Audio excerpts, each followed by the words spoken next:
Hello, folks. The Celtic Nerd here, bringing another nerdy video. If it sounds like I'm frustrated, it's because I am. Is because in my previous attempt of doing this stream, I unfortunately said a spoiler. So I ended that stream and I'm restarting. I'm actually going onto my channel right now to delete that video because I don't want any spoilers coming up. So, that's one thing I don't want. I don't want spoilers. I don't want to be the cause of any spoilers. So there you go. There's the video that I made. So we're just gonna delete that video right now. So we're gonna talk about the spells. Uh, it was I personally really enjoyed being a D&D player and recognize, especially a person who prefers their playing spellcasters. I really enjoyed recognizing the spells as they came up in the movie.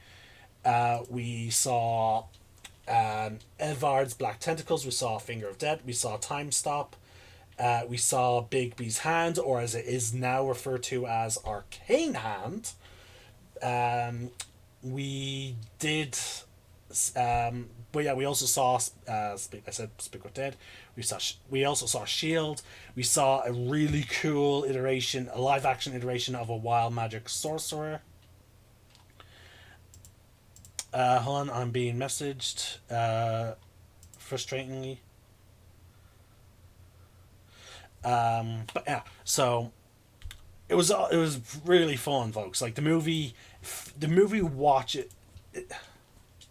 Oh, we have a comment. Hello, Pixel Comedies. It is going grand. I am, as the title suggests, I am talking about D&D Honor Among Thieves. If you have already seen it, please do not put any spoilers in the chat. But yeah, I absolutely love the movie. At most I have like two critiques, which are very small. Well, make that three critiques, but they're all very small. First critique, I really no, this was just I have not watched anything related to D&D. Oh, okay, fair enough. D&D is not for everybody. I'm surprised you clicked onto this channel while I'm streaming, as the title suggests, D&D Honor Among Thieves. But you're welcome anyway. Where was I? Oh yes. Uh, Now, it's not much of a critique. It's something that I personally, and I even talked to my friends, and we all agreed that this would have been amazing. It would have made the movie absolutely perfect. Wanted to see how it is as I love.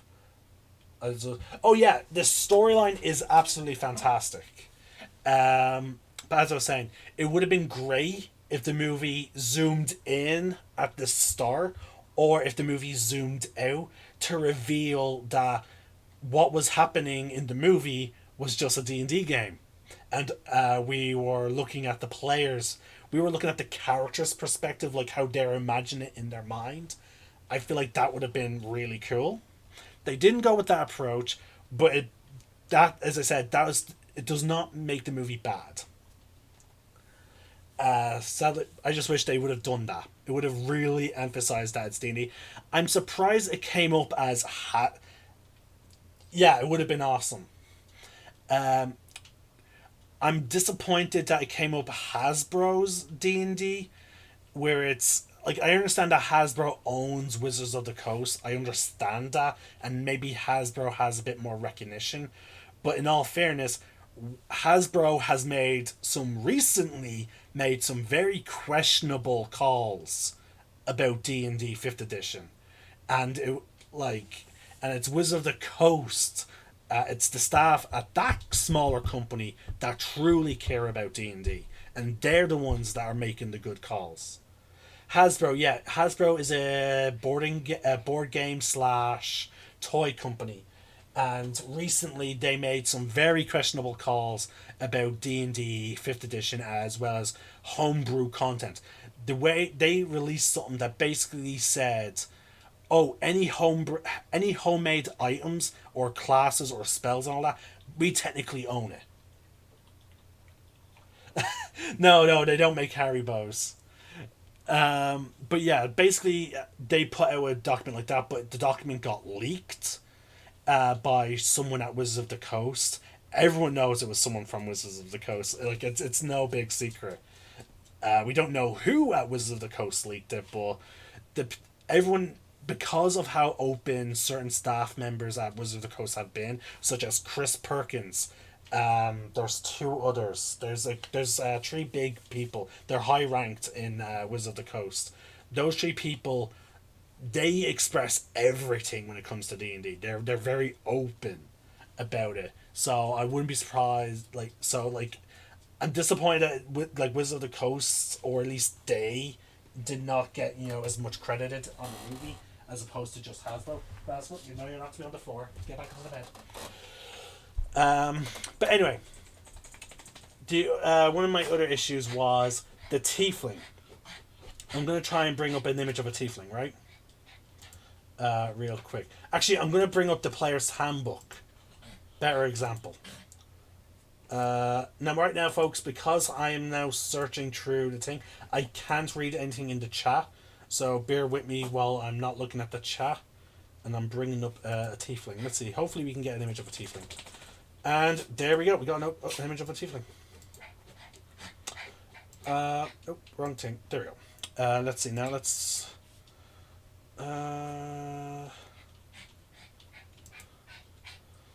I'm just trying to find a way of projecting the image.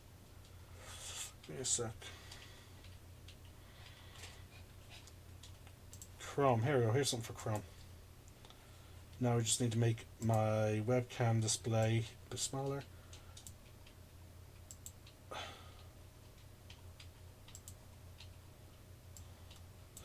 Okay, for some reason that that's not working.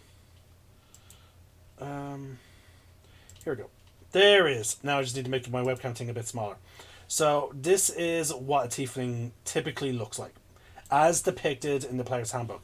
Now their skin can vary, and the positioning of the horns can vary, but the thing is, tieflings don't generally look like humans. Now, mind you, tiefling would be one of the more hot. Tiefling would be one of those races that is difficult. Oh yeah, Pixel Comedy. You're absolutely right. Tieflings do look amazing. I'm gonna actually see if I can bring up the image of the character again. That's about orcs. So let's see. Hold on. Let's bring her up. I just claimed her. No, that's not it. Who am I thinking of? Drakhorn? Is that the person? No. God damn it. Who is it that I... Hold on. D&D Beyond. Alright, so I did claim it. So I do have access to them. I just cannot remember the spelling of the name. There we go. Thieves Galley. It is Doric. That's who I'm thinking of. Doric. Alright, so this is the tiefling as depicted in the movie. Very human-esque. Again, though, imagine trying to be an actress wearing this amount of makeup, and if they use CGI, it could have really hurt the appearance. So I can understand why they went with that. I just wish there was some way they could have made her look more like a tiefling. They gave her. That would be crazy, and I do agree. I sympathize with why, because she is one of the main characters. I can understand why it would be very taxing for her to have her in that many scenes with that amount of makeup. Like, I've heard horror stories from, for example, from the actress who played Mystique. She hated that role because of how much she had to wear, and also like the amount of makeup she had to put on. I heard those type of roles are very taxing. And also look at what happened with Beast Boy in the Teen Titans live action show. Apparently his actor was highly allergic to the the body paint that they tried to use. So they decided to change his character so that he does not have the green skin.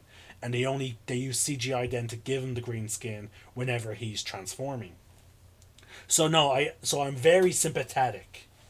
So like I understand why, for example, with Beast Boy and with this character, that they didn't go full on for proper accuracy. Also, I suppose you could argue her human blood was more dominant than her tiefling blood, because apparently she was born of two humans, which means like the fiend blood, it could be demon, could be devil, is far back in the bloodline. Like her parents were given her backstory, her parents probably did not know there was a chance for a tiefling to be born. So I can understand maybe that's the reason why she doesn't have the skin or even the claws. The only aspect of a tiefling she has is the tail and the horns. I would have been curious to see her mess around with the fire resistance a little bit, or even the racial spells that tiefling gets, because we have a yeah, I'm not very knowledgeable about this type of stuff, so apologies if I ask her. Hey, no, that is fine. Tieflings typically are fire resistant because of their fiendish blood, and depending on which type of, for example, devil you're descended from, you might get different spells. But the standard in the Sword Coast, which the movie takes place in, is you get Hellish Rebuke, which is if someone hits you, you can erupt in hellfire to deal damage back to them. It's a pretty fun spell. Trust me, it's absolutely fun. Just watching, seeing the DM's face, be like, "Oh no, you're using Hellish Rebuke," and you end up killing their enemy. It's a pretty good spell. But they also get fire. No, tieflings do not get firebolt. Hold on a sec, folks. It's been a while since I played a standard tiefling. Let's just take a quick gander. Game rules, races.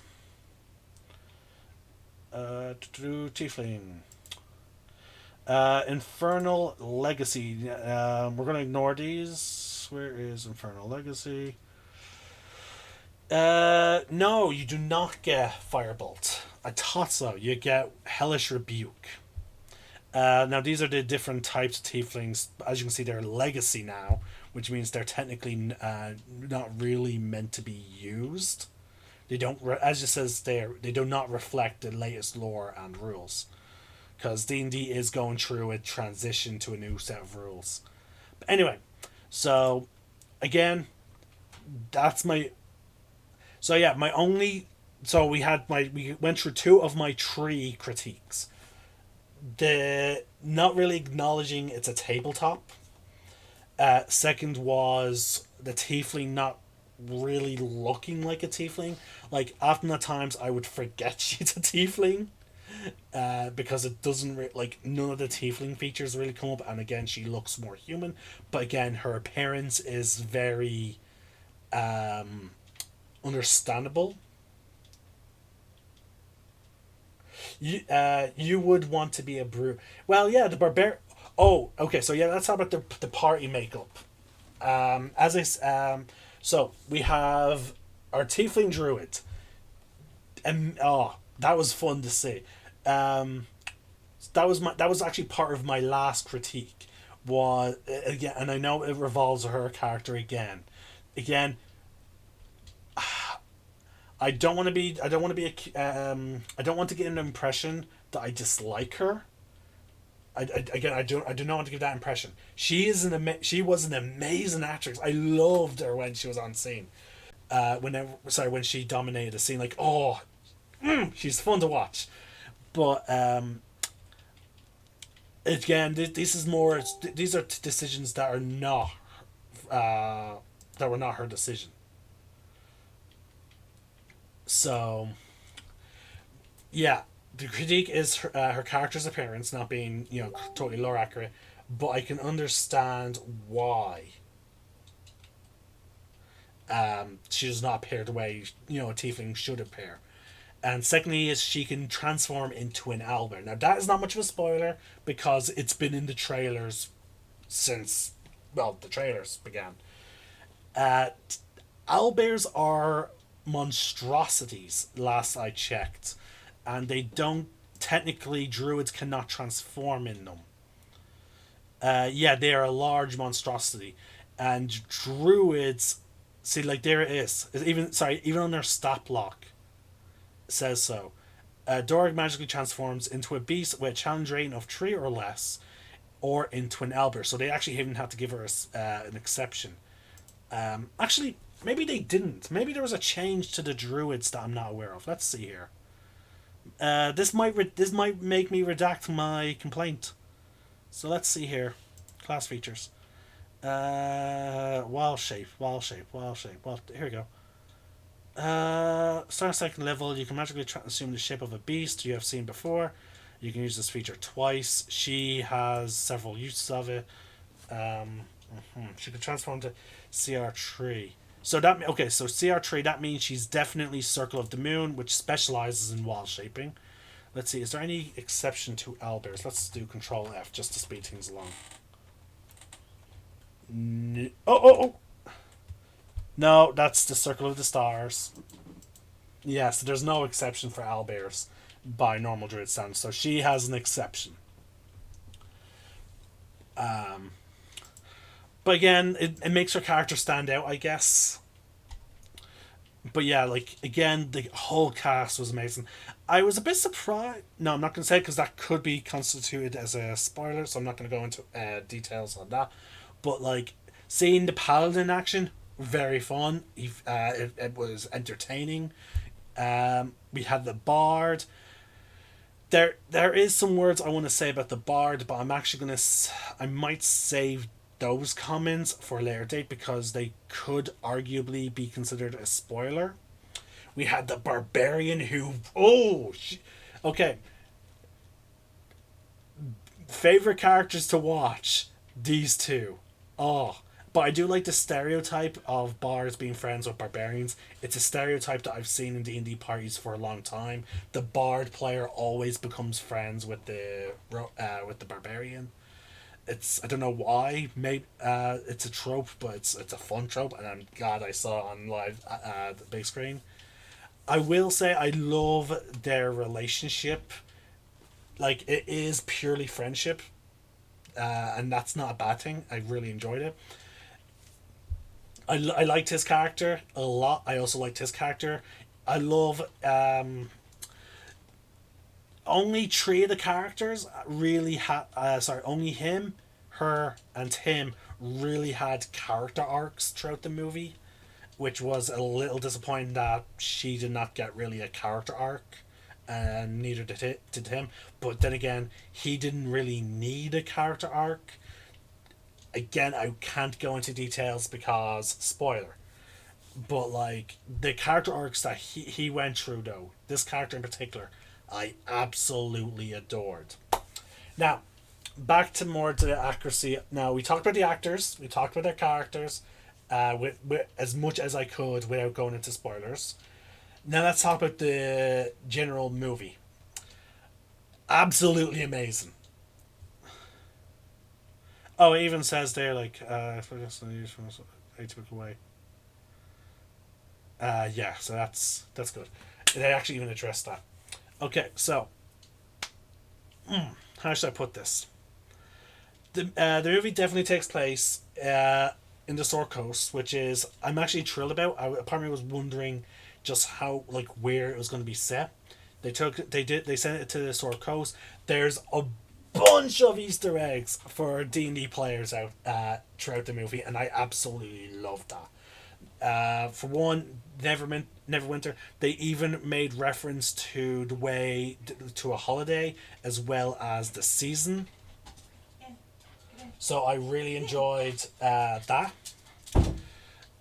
There was references to locations, which I also enjoyed because there was a lot of moments throughout the movie that I was like, "Oh my god, I know that place." Like when they talked about Tribor, I was like, "Oh my god, it's the Tribor! I remember. My characters walked down that road."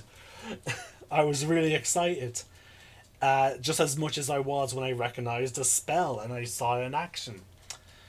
There was what else was there? What other Easter eggs? There was an Easter egg for those people who've made like parents or older D&D players who may have watched the classic D&D cartoon from like the 80s or 90s. It's there now. Those characters were a blink and you would miss them. there was also references to other cities like Waterdeep and Baldur's Gate, which I also adored. I was like, yeah. I was curious about what city it was going to take place in. I knew it wasn't going to take in Baldur's Gate. From the trailers of some of the overview looks we saw, I was like, that's not Baldur's Gate. No, there's that okay, so that's not Baldur's Gate. A part of me was like, could it be Waterdeep? But then I then when I was sitting in a cinema and I was thinking hard about it, I was like, no, it's not Waterdeep because we didn't see the statues, the giant colossi that litter Waterdeep, and also Waterdeep is much more. Apparently, it's based on Manhattan, so like I sort of could guess like yeah, okay, yeah, no, it's not Waterdeep. So I was like, okay, that only needs one famous D&D city, and that was Neverwinter. And I was like, okay, yes. And then when I saw Neverwinter, so when it came up, I was immediately remembering a map that I saw of Neverwinter from a module that I played. And then I recognized the arena. I was like, oh wow, that is so cool. And then there's also the big clue because I wasn't sure who the Red Wizards were because they were not. I don't think they were mentioned in any of the trailers. But as soon as they said Tay, I was like, okay, no, that like whoever, like someone on the writing team or the director or the producer or the executive producers, someone is a D&D player. I don't know who it is, but someone's a D&D player, and like they were making sure they got their stuff in, and I absolutely enjoyed it. They even got the shape of the coins, and I was like, yes. Um, if it was set in Waterdeep, I would have went apeshit if they referred to the coins as dragons because that is the people of Waterdeep refer to gold coins as dragons. They actually have their own nicknames for the coins.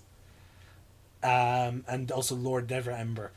Now, D&D players and DMs may recognize another face that shows up in the movie. He shows up as a bit of an antagonist. He was shown in the trailer, so he's not much of a surprise. But now, sorry, I am speaking as if it is a sure thing. Technically, I cannot say he's a sure thing, which is why I am going to check it out now. So we're going to Out of the Abyss. I'm fairly certain it was him, but we're just going to double check. Just trying to remember, where do we see him? Nope, it wasn't there.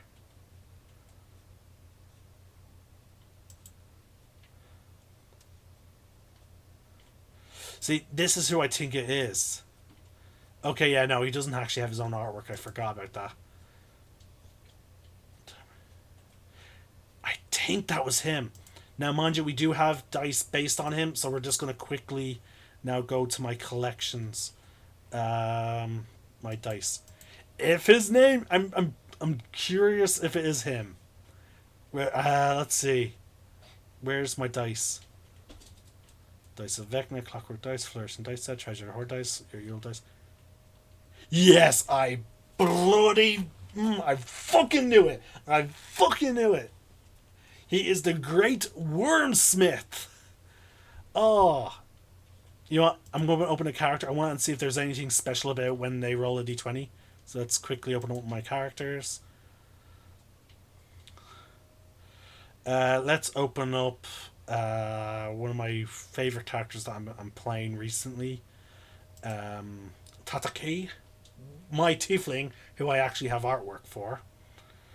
Okay, now we need to roll some things to see if I can get a natural 20. I need a natural 20. Oh, look at that effect. Hold on. There might be an effect for when they fade away. Is there an effect? Oh, they melt into magma. Oh, that is absolutely stunning. Alright, let's try and rig it so that we get a natural 20. Alright, we're rolling 22 d20s. One of them is bound to be a d20. Come on, natural 20, natural 20, natural 20. Here's one. No? No special. Okay, so there's no special effect when you get a natural 20. Wait, there is. He shows up. Oh wow, he shows up before they melt away. That's cool. I'm using that dice from now on. But yeah, I knew it. He's the dragon that is set in Out of the Abyss. So we got two references to modules: the Cult of the Dragon and him. So they clearly take place sometime after Tyranny of Dragons, as well as after the events of Out of the Abyss.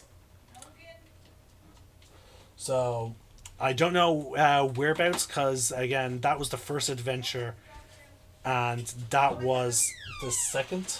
Don't let him out. So yeah, folks, I think there might be another movie. I cannot see this movie failing, but I am really excited to see the reviews of this movie, and I imagine there is going to be probably a small resurgence of D&D. Sorry, folks, just grabbing something real quick. But yeah. In terms of ratings now, folks, we are now getting into 30 minutes, and I've just been mostly singing this movie's praise. This with the exception of appearance of a tiefling and her transforming into an owlbear. So, out of 10, I'll have to say this movie gets a 10. The costume design I really enjoyed. It was very practical. There was in my opinion, I don't think there was much CGI involved in terms of the. Actually, I'm gonna bump it down to 9, and there's a reason why I'm bumping it down to 9. Is there's not much diversity as you would expect in a D&D movie or something related to D&D. So like we're just going to look at the player's handbook, okay? As an example. Look at these races. Now these are the player's handbook. I'm not counting expanded races, but they did include an expanded race in it. And now when I say an expanded race, I mean as a race that was not introduced to be playable from the start. They in the party there was a half elf, a tiefling, and then everyone else was human. And then the majority of who we saw were human. And I know it's going to sound silly, but that just felt very wrong to me. That the majority race we saw was human. I know humans tend to be the most widespread races in D&D because like elves tend to stick to very specific locations. They're long lived, so there's not many of them. And the same can be said about tieflings are like the very badly treated. They're like the worst treated race in D&D. We didn't see any orcs. I would have enjoyed seeing a female orc be the barbarian, like be the total badass that we see throughout the movie. I would have freaked out about that. We seen gnomes. I believe there were gnomes. They did not have the general characteristics of a hobbit or a halfling, so I'm suspecting that there were gnomes. That we saw. We saw three gnomes, but we did not really see we saw no orcs. We saw dragonborns. We did see some dragonborns, but we saw two of them. One was a beggar, and the other was clearly a high-ranking member of some kind of group. A high-ranking member of the Lord's Alliance. But yeah, we did not see any like diversity to use the term, and even like in the party as well as the people living in the sea. Like when they went to the Underdark, we did not even see one mind flare, or any drow or Duragar. We did not see any of that. So that was a bit disappointing. And for those for pixel comedies, if you're still with us, a drow is essentially a dark elf. I can get an image of a drow up right now. So that is typically the skin color of a drow, I think. Um, they even could have had a cameo of one of the most famous heroes of D&D, because there are novels of to D&D, and one of the most famous adventurers in D&D is Drist the Erden. He's a Drow ranger who's a good guy. Drow are typically, and I mean this, typically evil. They're not all evil, but they're not like, but there is a good number of them that are. But Drist the Erden is the most famous D&D hero, and I'm disappointed that he did not make a cameo. There was mention of Force Grey, which I thought was pretty cool, because everyone know Force Grey is the actual members of Wizards of the Coast, people who write the rules, basically. It's a bunch of that team play D&D on Twitch. Not all the time, but they do stream it, and their characters are the stars. They are Force Grey. So like they weren't shown, but they were referenced. But yeah, other than that critique, I will. And we saw barely any dwarves. We saw one dwarf, and he's killed. Actually, no, I think we saw two dwarves. I think one of those rich guys in the movie was a dwarf. So okay, maybe two dwarves. I'm not sure. He might have been halfling. I don't know. But either way, for that small thing, sorry, for my small level of complaints, the movie's a 9 out of 10. It is a proper D&D movie. Hell, even if you're not a fan of D&D, if you're a fan of fantasy, watch it. It is an amazing movie. It has a really fun story, and also for people who are D&D players and DMs, like a lot of it, I felt like I was watching a D&D party's plan unfold, like a plan that I could reasonably see players attempting, and the way it all unfolds.